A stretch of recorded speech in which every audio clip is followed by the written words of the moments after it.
Okay, sige. May nagtanong lang din sa atin, no? Paano yung ginagawa kong cut loss? Okay. So, again, tulad ng video ko kahapon, so ang ginagawa lang natin, katulad ngayon, Sunday, di ba? Isa lang yung nag 40% si Mix, di ba? Si Mix. So far nalaglag din si Mix. Ang ganda ng laglag ni Mix, kaya yung iba laki ng profit nila.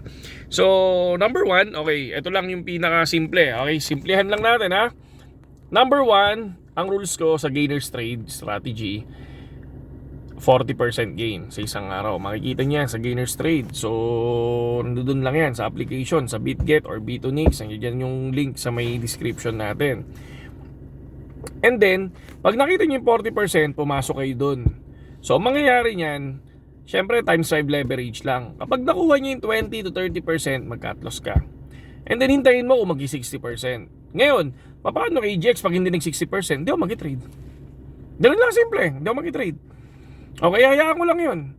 No? Hihintayin ko ulit na may mag-coin, merong lumipad na coin na mag-40%. Ngayon, kapag may lumipad ulit na isang coin na nag-40%, papasok ulit ako doon. Ngayon, biglang naka-cut loss ka ulit, yun naman, biglang lumipad ng 60%, papasok ko 60%. Diba? And then, kung bumagsak na sa 60% yun, profit ka na. Kasi bakit 40%? Kasi may mga coin kasi minsan na hindi na umaabot ng 60%. Bumabagsak na ng 40%. Ngayon, kaya nga sabi ko, mababa lang sa 40%, 5 USDT. Kasi para hindi masakit, pag bigyan lumipad ng 60%. So ngayon, ganoon din, 5 USDT lang sa 60%. So pag bigyan, bumagsak pa rin yan, lumipad naman ng 80% to 90% to 100%, doon ka magtaas ang margin, 10 USDT, 15 USDT, times 5 ulit. Ngayon, biglang bumulusok yun, tulad na nangyari kahapon, di ba, kay Mix, tulad na nangyari kay Bass, di ba, tulad na nangyari kay Light. Lahat ng mga nasa gainers trade, ang napapansin ko dyan, based dun sa study na ginawa ko, lumilipad sila as a scam pump, yung karaniwan na minsan low cap and low cap, tapos yung iba meme coin, di ba? So, scam pump lang ang nangyayari sa kanila, biglang bumabagsak din yun, di ba? Kaya nga, yung number one rules, 40%, cut loss ng 20 to 30 kapag lumipad pa, tapos pasok ng 60, cut loss ng 20 to 30 kapag lumipad pa, pasok ng 80 to 100, cut loss ng 20 to 30, o kunyari pag bigyan lumipad pa ng 100 plus, di ba? So pagdating ng 120, nag-aangat na rin ako ng margin dyan. Yung dating 10 magiging 20 na.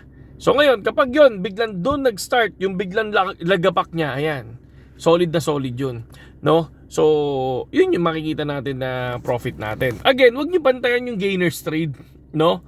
Minsan kapag kakabantayin nyo dyan, wala, minsan may stress kayo. Hayaan nyo lang. Ako minsan ang ginagawa ko lang, gym, lakad-lakad. Pag nakakita ko, uy, may nag-40 na pala. Uy, minsan nakikita ko, uy, may nag-60. O minsan nakaligtas ka sa 40%, di ba? So hindi binabantayan ng tuluyan yan ng talagang kala mo para kang security. Hindi ganun. So minsan ako ginagawa ko lang, katulad ng pag-trade ako, uy, may nag-40. Pasok ako, mababa lang. Ganun lang.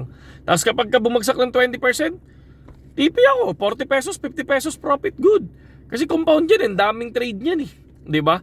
Pag lumipad ulit ng 40%, pasok ulit ako. No? Atas cut loss kapag bigyan lumipad ng 6 ng lumipad ay naka-cut loss ka. O hintayin niyo 60, hintayin niyo 80, hintayin niyo 100, 'di ba? So nakikita niyo 'yan, 'di ba? Nakikita niyo naman yung mga release natin 'di ba? Kaya nagkakaroon ng profit. Nakikita naman sa calendar. Again, balikan niyo lang yung sa Facebook natin. Okay? So yun lang mga kapatid, no? Yun lang naman yung gusto kong i-share kasi may nagtanong lang paano daw ako nagka-cut loss. Sinabi ko na kahapon. Saan ako nag-i-start? Sinabi ko na rin naman, 'di ba? So yun lang. Bye.